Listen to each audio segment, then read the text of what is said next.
Tour de France, world-famous bicycle race. The Tour de France may be the toughest, most grueling sporting event in the world.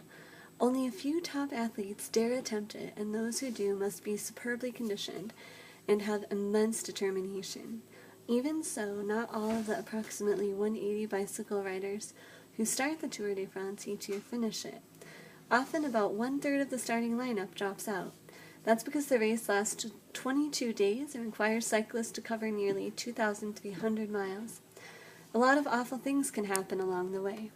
One writer has called the Tour de France a marathon of torture. Another termed it an annual madness. The Tour de France stops for no one. Everything is done on the move. If a rider wants something to eat, a car will pull alongside. Someone will hand over a sandwich or a piece of fruit. If a rider suffers a saddle sore, he is treated by a doctor while remaining on the bike. If a cyclist needs his gears adjusted, a mechanic hangs out of the car with a wrench and makes the necessary adjustments. If a biker falls too far back, he's eliminated from the race.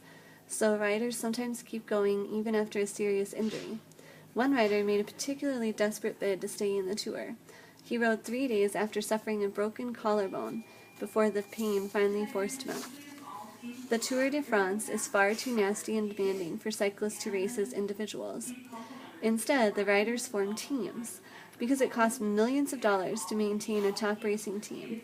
Each team is backed by some large corporation. The objective of all the teams is to help their best rider win. One way team members accomplish this is by riding ahead of their number one man, blocking the wind for him. The top rider is able to draft behind until he's ready to make his move. The Spanish cyclist Miguel Indurain, who won the Tour de France 5 straight times in the 90s, had 8 teammates who helped him win. Being a member of a team makes it harder to drop out of the race. Any rider who does so is not only letting himself down, he's also letting down his teammates. The Tour de France is full of hazards. Some of the roads are paved with cobblestones. When it rains and the Tour doesn't stop for rain, those roads become extremely slippery. Even a little mistake will send a rider sprawling. When one rider falls, he usually takes several others with him. That's because the competitors often race in closely packed groups called pelotons. Bikers have no time to react if the rider directly in front of them takes a fall. Lacerated arms and legs, broken bones, swollen joints are all an accepted part of the sport. Heat poses another danger. The Tour de France is held every July, the hottest month of the year. The blistering heat sometimes causes riders to develop stomach problems or raging fevers. On terribly hot days, riders are sprayed with water from hoses in an attempt to cool their body temperatures. Still, sometimes these measures are not enough. In 1967, Tom Simpson of Great Britain died from problems caused by the heat. Occasionally, the spectators themselves can become hazards. Tour fans, of course, cheer on their favorite teams. As in other sports, fans sometimes lose their perspective and endanger the competitors.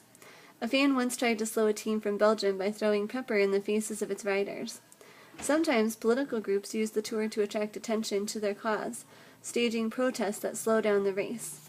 Worse, they have even thrown nails onto the road in the path of the riders. The Tour de France covers all sorts of terrain.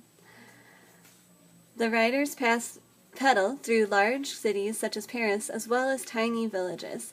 They zip through the relatively flat wine country, over rolling hills, and up the French Alps and the Pyrenees. The Tour de France is frequently won or lost in these mountains. Cyclists must have incredible stamina and leg power to make it up these 6,000-foot peaks on a bike. It's a gut-busting challenge. Perhaps the riskiest of all, however, is coming down those hairpin turns at 50 or 60 miles an hour. A slight slip at such high speeds can be deadly. On July 18, 1995, Fabio Caselli, racing for an American Motorola team, crashed.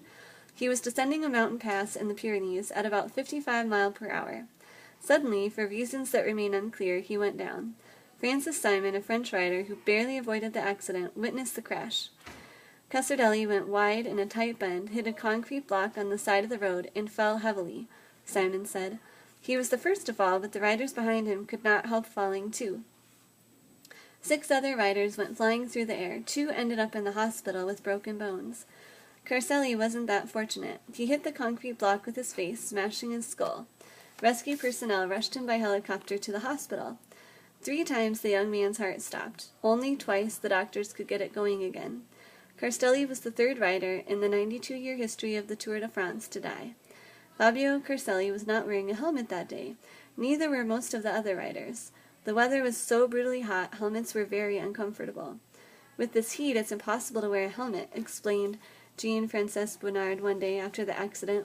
Even when the weather is cool, some riders don't wear a helmet. It's not the heat, said French rider Diderot. I just don't like to wear one. At one time, helmets were compulsory on the Tour de France. So many of the riders ignored the rule it was finally dropped.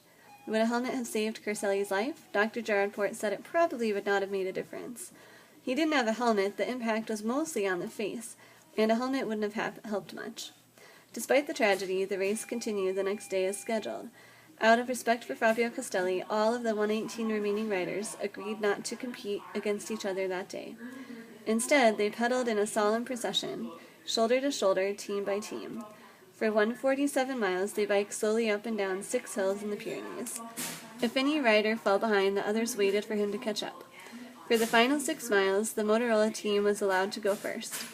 Castelli's 6 remaining teammates spread out across the road, 100 yards ahead of the peloton. Andrea Perrin, Castelli's roommate, was allowed to cross the finish line just ahead of his Motorola teammates. Clearly, the Tour de France is more than a physical ordeal. It can be an extremely dangerous sport. The amazing thing is that 3 riders have died during the race. It's that only 3 riders have died. To win the Tour de France, a biker has to be a lion going up a mountain and a daredevil coming down.